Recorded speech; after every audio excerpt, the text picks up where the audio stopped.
उन्हें लगभग खींचते हुए नगर के बाहर ले आए। यह दृश्य विचित्र था, मानो स्वर्ग स्वयं उन्हें बचाने के लिए उतर आया हो और मानव अपनी ही जड़ता से बंधा खड़ा हो। नगर के बाहर पहुंचकर उन्होंने अंतिम आदेश दिया, भागो, पीछे मत देखो, इस समतल भूमि में कहीं मत ठहरो, पहाड़ों की ओर भागो ताकि बच सको। उनके स्वर में ऐसी कठोरता थी जो केवल दया के भीतर से जन्म लेती है, क्योंकि कभी कभी जीवन बचाने के लिए शब्दों को आदेश बनना पड़ता है। लूत ने कांपते हुए कहा कि वह पहाड़ों तक नहीं पहुंच पाएगा, कि कहीं बीच में ही कोई विपत्ति उसे पकड़ लेगी। उसने पास के एक छोटे नगर की ओर संकेत किया और विनती की कि उसे वहीं शरण लेने दी जाए। दूतों ने उसकी बात मान ली और कहा कि जब तक वह वहां न पहुंच जाए विनाश आरंभ नहीं होगा।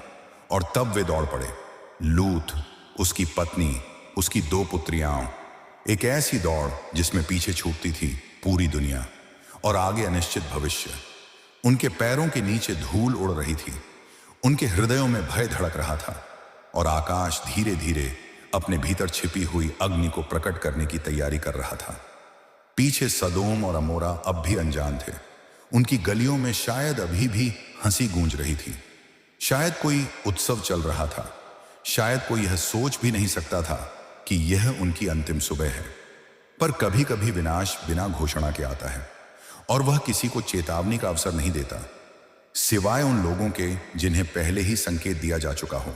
जैसे ही सूर्य की पहली किरण क्षितिज से झांकी, आकाश का रंग बदलने लगा। वह सामान्य भोर की कोमल रोशनी नहीं थी, बल्कि किसी अग्नि भट्ठी की लालिमा थी और हवा में एक अजीब सी गंध भरने लगी, गंधक की, धुएं की, निर्णय की। लूत ने अपने कदम और तेज कर दिए। उसकी पुत्रियां उसके साथ थीं, पर उसकी पत्नी के भीतर एक युद्ध चल रहा था। एक ओर भय, दूसरी ओर मोह। पीछे उसका घर था, उसकी स्मृतियां थीं, उसका जीवन था और आगे केवल अज्ञात। और तभी आकाश फटा। बिजली नहीं, वर्षा नहीं, बल्कि आग की वर्षा। गंधक की लपटें बादलों से उतरने लगीं, धरती कांप उठी और सदोम तथा अमोरा की ऊंची दीवारें, उनके महल, उनके बाजार, उनके उत्सव सब अग्नि में घिर गए। चीखें हवा में तैरने लगीं, धुआं आकाश की ओर उठने लगा और कुछ ही क्षणों में वह वैभव जो कभी अभेद्य लगता था राख में बदलने लगा। लूत दौड़ता रहा, पर उस ध्वनि ने, उस गर्जना ने, उस जलते हुए नगर की अंतिम पुकार ने उसकी पत्नी के हृदय को बांध लिया।